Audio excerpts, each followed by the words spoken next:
Okay, so dia sudahkan macam ni. Kau selesa ke tak macam tu? Kurang. Macam letak kat atas kan? Oh. Aku punya pun letak kat sini kat, tapi sebab aku punya bunga besar. Okay, sekejap. So kau akan macam ni. Yes. Okay. Okay, hello guys. So Shuna belikan saya tempat apa ni? Headrest. Headrest untuk kereta. Design capybara, comel gila. Ada dua. Okay, so basically we are going to do a YouTube video to discuss about a few things.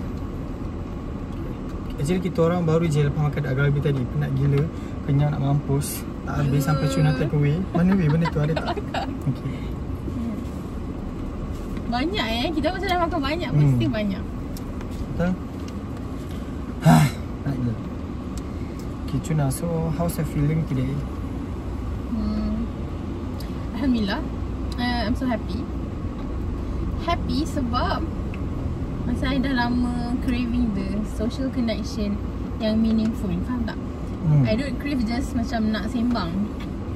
I crave to talk about serious things. Saya macam tak yang meaningful lah gitu. Sebab kalau kat tempat kerja kan, walaupun kita jumpa orang tu hari-hari, tapi kita berbahasa-basi je lah. Kita borak benda yang dia macam limited untuk benda kau cakap. Kadang apa yang kau cakap tu macam tak masuk. So sometimes you terpaksa fake it. Sebab nak bagi keep it going je kan. Tapi hari ni macam we both choose to dedicate our time and energy to spend time together and talk about things, which is very meaningful for me. So I feel quite satisfied lah hari ni. Macam kata yay. Yes. So first statement ataupun question kita ada from Shuna. Soalan aku ke? Soalan kau. Soalan aku untuk kau. Tak, soalan yang macam kita nak discuss. I mean from your opinions and from my opinions. Apa tadi? Ada dah tadi. Yang pasal macam tadi kita cakap pasal macam mana kita nak keep boundary gitu kan. Dia okay. Maybe first question, should you macam open up to everyone what your feelings? Oh, definitely no.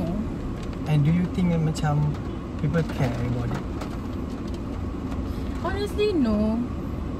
Aku rasa kita kena open. Last kali kau yang tanya. Kau suruh aku tanya dan kau yang tanya.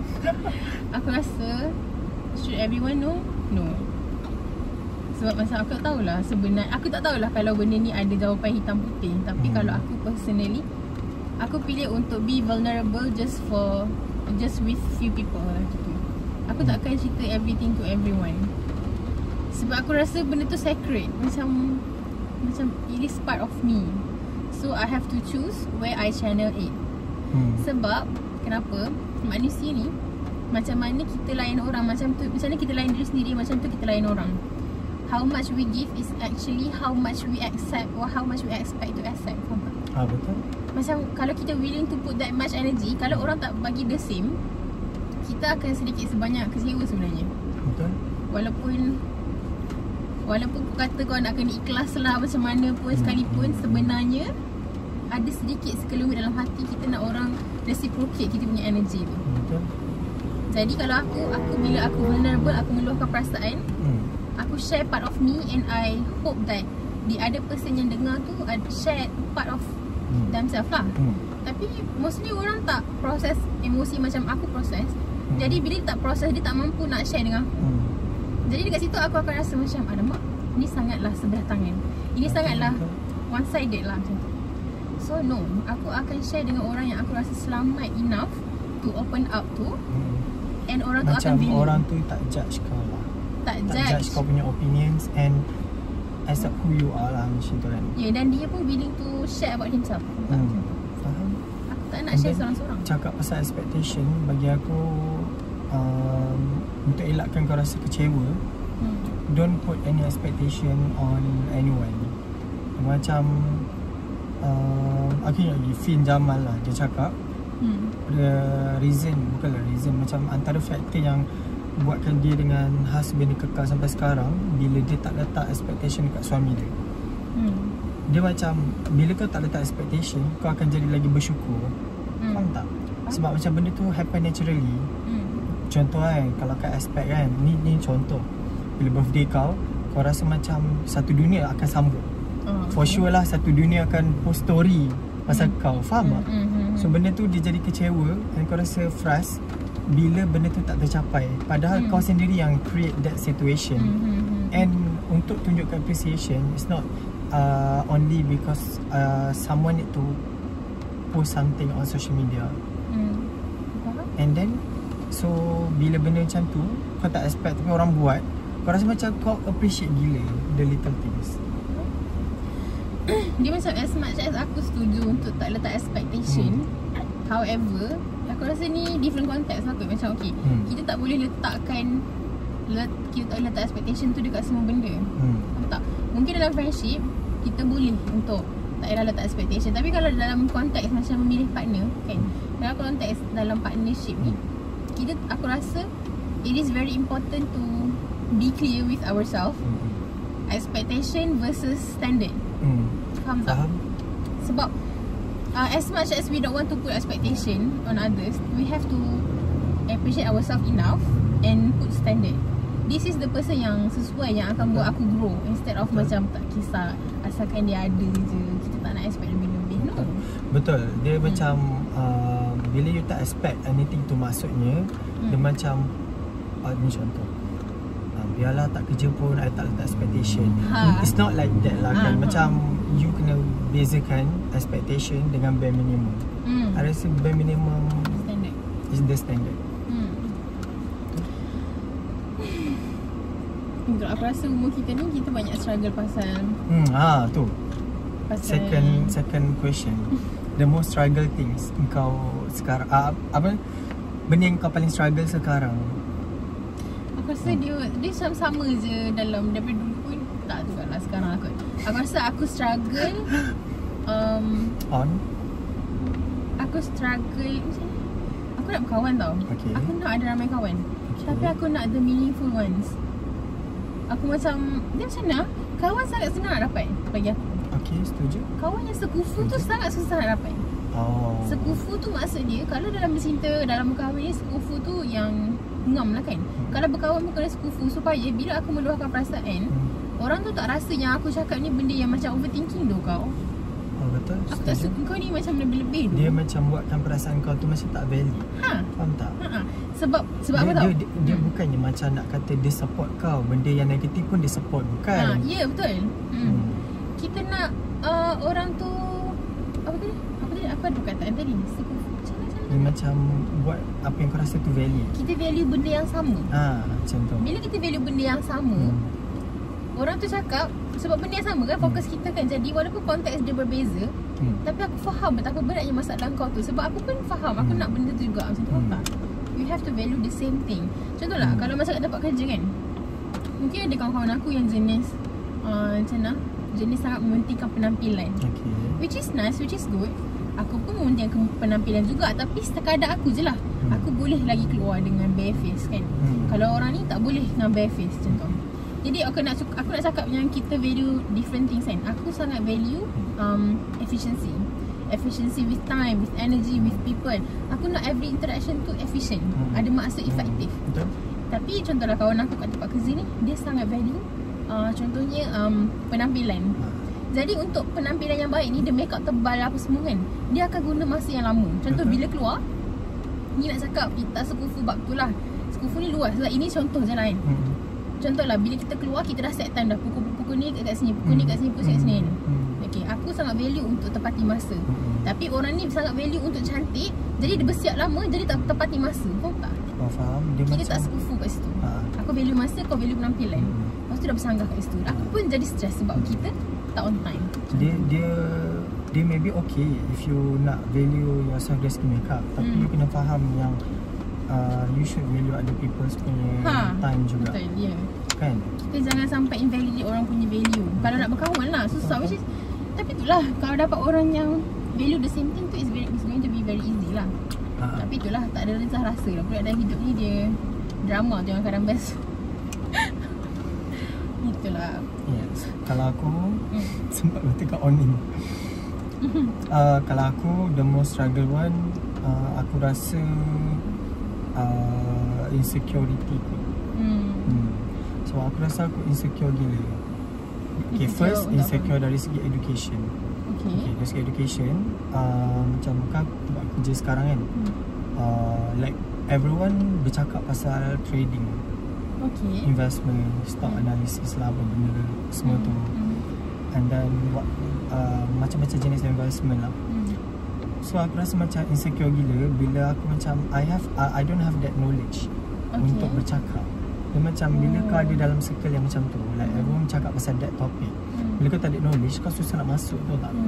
Dan bila orang tanya kau ni, contoh Cuna, how about you invest dalam apa macam tu. So aku rasa macam stuck sikit. Aku rasa macam insecure gila macam tu. Dia bukannya aku insecure yang aku tak buat apa-apa, bukan. Aku belajar. Tapi aku rasa macam benda tu susah gila, like sumpah susah gila. Tapi macam aku, one thing, even though aku rasa insecure, tapi aku proud of myself bila macam aku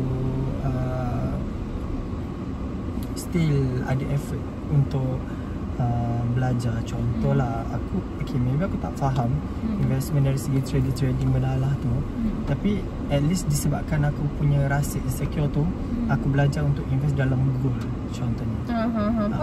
Macam tu. So dari situ aku rasa macam macam ni rupanya, sebab cara nak faham investment gold tu lagi mudah kan. Sama mana naik turun apa semua tak gram-gram, benda tu macam jadi lagi senang. So aku rasa macam aku proud gila. Walaupun tu lah, tiga itu insecure dari segi education. Pasal aku insecure dari segi appearance. Why? Dia macam okay, ini macam aku nak luah. Tapi kalau kau post YouTube ada Esa pun. Almost every day aku rasa macam, dia bukan aku tak bersyukur tau, aku rasa macam kenapa aku punya ni teruk gila aku. Contoh, kenapa aku rasa rambut aku macam ni kenapa rambut orang ni macam ni kenapa orang ni kurus sikit kenapa aku macam gemuk sikit Nak reverse ni babe. Shit. Gemuk je kan Ada sebenarnya. Oi Okay. Terkejut aku. Jadi kamera belakang tak? Stop. Boleh belakang. Okay, so okay. Sometimes dia macam bagi orang ni, contoh aku ni tak gemuk pun, tapi bagi aku okay untuk accept yang aku tak adalah berisi. Tapi bila ada orang cakap, aku dah kena banyak kali siut balik ni, dia macam gemuk tapi sikit, aku benda tu sakit tau tak. Aku rasa macam mulut kau. Dia macam, aku tak menyalahkan orang tu. Aku kena faham yang semua orang ada personality berbeza-beza.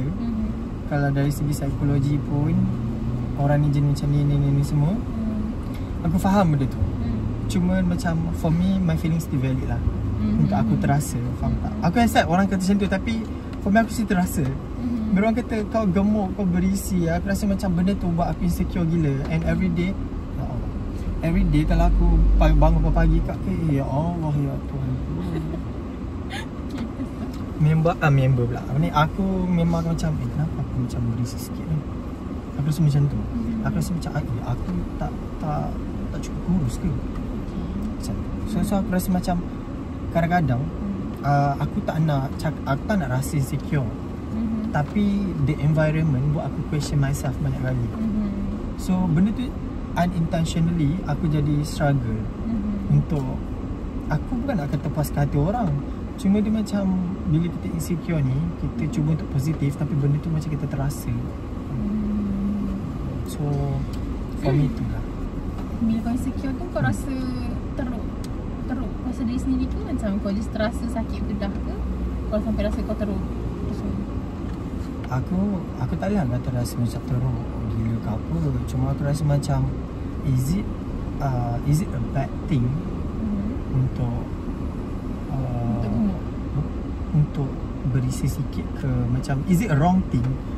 For me macam dunia ni luas. Macam dunia ni ada banyak variety.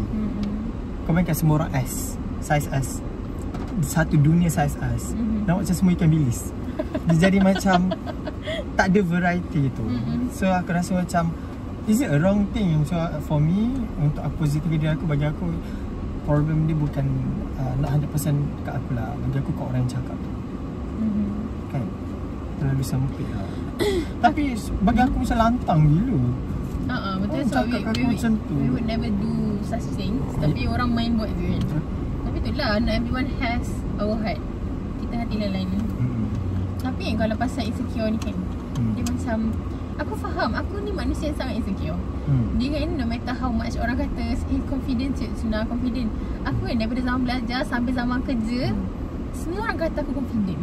Macam aku kata, aku tak pernah jumpa orang yang cakap aku insecure. Maksudnya, kalau kat bos aku tu pun, aku jadi MC hari tu, MC from meeting. MC from meeting ni ada bos, ada datuk-datuk semua ada. Aku jadi MC lah kan, okay, terima kasih, macam biasa je lah, aku dah biasa cakap depan kan. Orang cakap aku confident. Tapi aku tak tahu betapa teruknya aku melawan diri aku hari-hari. Tapi satu benda yang aku tahu, satu benda yang aku pegang sangat kuat adalah, bukanlah satu benda aku pegang, aku cuba untuk tidak mengikat nilai diri aku dengan aku pun. Misalnya aku nak cakap, benda ni dia susah. Kalau cakap tu bunyi sangat klise, tapi kau kena betul-betul mendalami sendiri. Macam, okay, contohlah, aku ni obviously kan, kalau aku post dalam YouTube, korang pun boleh nampak aku ni seorang yang gemuk lah kan. Aku ni tak ada kurus, aku ni berisi lah orangnya. Tapi ada orang macam kata, cubalah kurus sikit kan. Ramai orang kata. Aku macam okay. Saya macam, dia terasa lah. Dan aku pula jenis, kalau aku insecure, aku akan overthinking sampai aku rasa macam aku ni macam dah teruk gila lah, tak masa depan lah ni. Aku sangat insecure kat situ. Tapi aku belajar untuk tidak mengikat nilai diri aku dengan apa yang orang kata, dengan apa sahaja dalam dunia ni. Kecuali dia macam agama sikit lah. Aku akan mengikat diri aku, nilai hidup aku adalah hanya pada Allah je. Allah dah buat aku sebaik-baiknya dah. Dia memang klise sebenarnya. Kau kena rasa sendiri baru kau faham sebenarnya dalam hati. Kau faham tu datang dari hati. Sebab kan, aku tak akan ukur macam contohlah hari ni aku buat salah kat tempat kerja. Itu tak maksud aku tak guna. Aku tak nak letak benda tu. Sebab siapalah orang lain ni semua berbanding dengan Tuhan yang kata engkau ni sebaik-baiknya. Betul. Takkanlah kau nak ambil ayat orang ni lagi tinggi daripada ayat-ayat Allah. Contohlah. Jadi aku macam, tapi tak tipulah, kita akan insecure. Kita akan terasa. Tapi aku tak akan bawa panjang-panjang. Kau rasa kau gemuk, lepas tu kalau gemuk pun macam mana, kalau benda teruk sangat Tuhan tak buat lah. Macam tu. Betul. Yang penting aku dah try. Yang penting aku jaga. Yang penting aku buatlah macam yang penting tak. Betul. Aku tak nak mengikat lah. Tak nak rasa, tak nak sebab tak cantik tak guna. Sebab tak berjaya tak guna. Betul. Sebab ni tak nak. Aku macam dia macam panjang lagi sebenarnya. Benda tu dia macam jauh nak kena pergi. Dalam nak kena pergi. Kalau nak bincang tu memang panjang kan. Jadi aku dah tak kisah. Sekarang ni aku fokus apa yang aku nak dalam hidup aku je. Apa yang aku nak buat untuk dunia akhirat aku je. Lagipun biasanya kalau orang yang cakap apa-apa dengan aku akan tengok dia tu macam mana. Jahat sikit lah. Dia macam contohlah mulut dia boleh keluar macam tu. Dia ni orang macam mana yang boleh mulut dia keluar macam ni? Adakah personality begini aku respect? Adakah aku akan mengambil berat ayat-ayat daripada orang yang aku tak respect? Kenapa? Ada. Pintu tak rapat. Dia cakap tak pintu siapa tak rapat. Risau. Orang macam kau baik sikit. Lepas tu? Jadi macam tu lah aku tengok orang tu. Dia tu, aku nak tak jadi macam dia. Kalau aku nak jadi macam dia, kalau dia minta aku improve, selalunya orang yang aku admire, dia akan tegur dengan sangat-sangat berhemah. Kan. Kalau orang yang mulut lancang ni, biasanya aku tengok dia pun aku tak respect. So buat apa aku kisah orang yang macam ni? Tak apalah. Sejujurnya. Tapi at the end, semua orang struggle. Tapi aku suka yang sekarang ni benda, okay, itu yang struggle lah. Yang tadi aku cakap, kau cakap struggle kan. Last question. One thing yang kau appreciate. Tadi struggle, sekarang appreciate. Appreciate. Okay, honestly, kalau umur sekarang ni aku sangat appreciate masa dengan diri aku sendiri. Walaupun sebenarnya aku sangat banyak masa seorang-seorang, tapi aku sangat-sangat suka. I really love it. So, aku suka bila aku duduk dalam kesendirian, dalam apa, quiet stillness. Dia macam tak bergerak dan merenung. Merenung tu pula, merenung tu bukan keluar, merenung ke dalam. Macam kau reflex, muhasabah kan diri sendiri. Aku sangat suka itu dan sangat appreciate orang-orang yang boleh meet, apa panggil, meet my frequency lah, frekuensi sama macam aku. Orang-orang yang tak rasa benda-benda yang aku cakap ni terlalu heavy, terlalu deep. Dia pun sebabnya dalam hari-hari dia pun berfikir macam aku. Sebab aku ni orang yang berfikir. Jadi aku sangat happy kalau aku boleh jumpa orang yang berfikir juga. Betul. Kau, apa yang kau appreciate? Kalau aku appreciate orang-orang yang macam small circle sekarang. Lebih kurang macam kau agak lah. Sebab dulu zaman-zaman uni aku sangatlah kalau boleh nak kawan semua orang. Aku nak semua jadi best friend aku. Macam, and then aku put a lot of effort untuk win every people's heart. So zaman uni, actually zaman uni aku adalah zaman yang paling aku struggle dalam hidup. Aku pernah macam basically macam depressed lah. Tapi self-diagnosed lah. So called depressed lah. Yelah, tapi yelah tau. Macam aku kena betray dengan basically roommate, and roommate tu aku adalah classmate aku sendiri. Yang tipe yang damn. So aku pernah cerita dengan kau. So aku struggle gila. So aku banyak cut off orang. Aku banyak block, aku banyak unfollow, remove orang pada IG, WhatsApp, delete, block semua. Aku macam even sampai satu tahap yang siapa-siapa yang ada connection dengan dia, aku rasa aku nak cut. Sebab aku rasa macam aku rasa aku tak boleh hidup dalam that kind of toxic environment. Sampai satu tahap yang aku rasa macam aku accept takdir kot. Aku rasa macam it's okay. Macam kalau tak dapat hati semua orang, faham tak? And then start dari situ aku start fokus kat small circle. Basically macam okay, kau, lepas tu aku ada group lepak aku yang daripada zaman kerja part time habis SPM. And memang kita connect lah sampai sekarang. Lepas tu siapa je lagi aku rasa small circle. To be honest aku rasa macam tu je. Serius. So basically aku rasa appreciate gila yang aku dah sedar benda tu, yang macam cakap not to win everyone's heart lah. Walaupun aku kena macam tu kan zaman 2022 tapi disebabkan benda tu dia jadikan aku sekarang. Sebab dia macam dalam keadaan sekarang ni kan aku cuba untuk tengok positive side of everything. Walaupun benda tu negatif, kau kena fikir yang ada hikmah lah. Dia macam maybe benda tu jadi awal. Sebab kalau tak jadi awal, maybe aku akan bawa perangai yang sama ke dunia kerja, and benda tu lagi teruk. So aku rasa macam bila aku tahu awal lah macam tu. And then aku rasa itu satu hikmah yang mana Allah filter orang dalam hidup aku.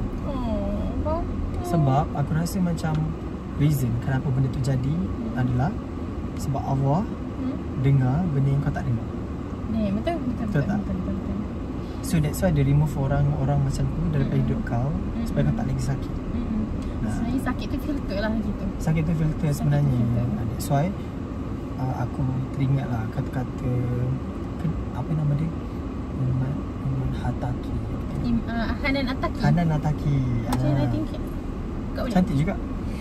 Hanan Ataki cantik. Dia kena dengan ni, naik warna dia naik.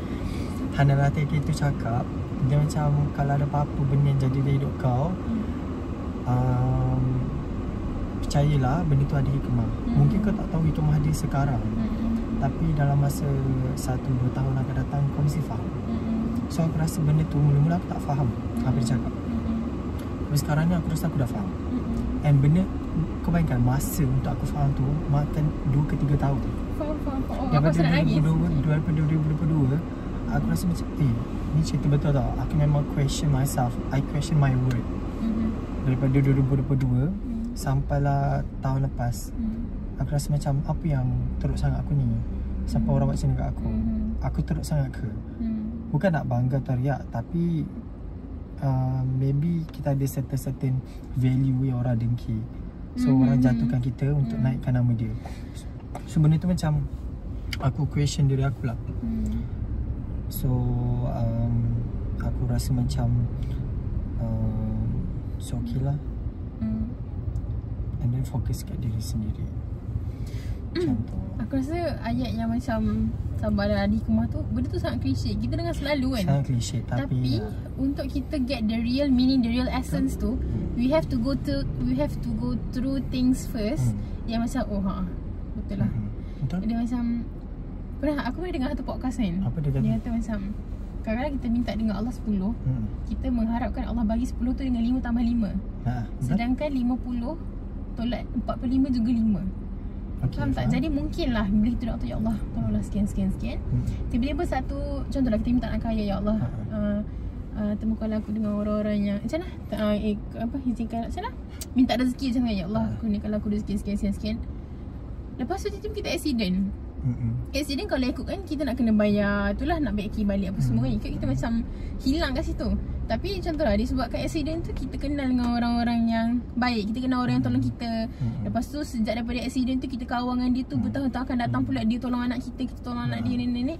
Maksudnya at the end of the day kita minta 5 tu, Allah bagi 5 juga. Tapi dalam keadaan 50 tak nak 45. So sekarang ni bila aku berdoa, aku memang macam, ya Allah aku nak benda ni. Tapi ya Allah, at the end Engkau lagi tahu apa yang aku perlu, hati aku perlu, apa yang baik untuk dunia akhirat aku. Lepas tu aku macam sekarang ni kalau aku cakap dengan Allah, aku akan cakap macam, ya Allah aku nak ending dia, aku rasa nak nangis. Aku rasa cakap, ya Allah ending dia aku nak masuk syurga. Jadi apa je aku minta ni kat dunia ni, kalau dia tak berbaloi, kau lembutkanlah hati aku untuk aku terima benda ni. Macam tu lah. Macam aku tahu dah, aku dah confident dah kau nak bagi tu elok, ya Allah tolonglah benda ni susah, ya Allah. Macam tu aku akan nangis. Aku cakap jadi sekarang ni aku berdoa tu, aku berharap pada Allah tu, sebab aku dah tahu dah dia dah bagi dah pun. Faham tak? Bukannya berdoa berharap tu untuk dia bagi benda sebiji yang aku minta. Faham tak? Berharap tu macam, ya Allah aku tahu dah aku nak minta lah hari ni macam ni gitu. Dia semakin menewasa, semakin menua tu, makin lama makin berat topiknya tu kan. Jadi sebab tu sekarang aku macam content, aku macam dah tenang. Dulu kan ronta-ronta. Dulu aku rasa pasal career, pasal kawan. Sekarang aku macam, sebab tu aku suka seorang-seorang, aku macam lega, tak ada expectation. Betul. Dulu aku bersama macam sangat melenting untuk banyak benda. Sampai yang macam cakap tadi, aku sedar yang kita tak boleh ubah orang.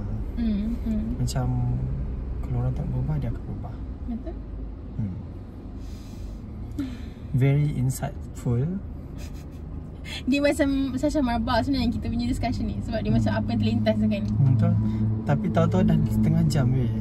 Almost setengah jam. Itu pun aku rasa kita dua sangat berusaha untuk sumbat benda, kasih benda tu ada macam isi, meaningful. Tapi dah aku rasa semua benda sangat meaningful. Tapi aku rasa semua meaningful.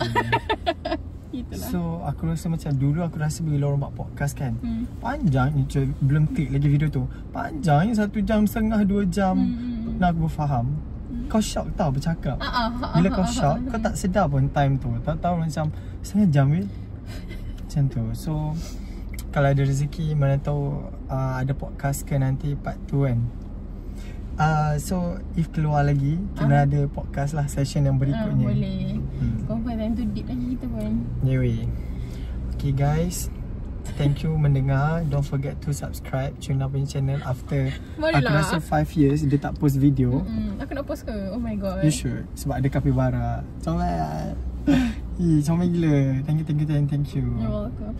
Aku dah tak rajin nak apa, edit-edit ni sebenarnya. Tak payah post je. Tengok korang kalau video tak cantik, dia ni kata post je. Tak apa, post je. Tengok aku terkejut tadi kereta undur belakang lah, tak apa. You guys kena tengok. Okay. Itulah. Thank you guys for watching. Bye. Bye.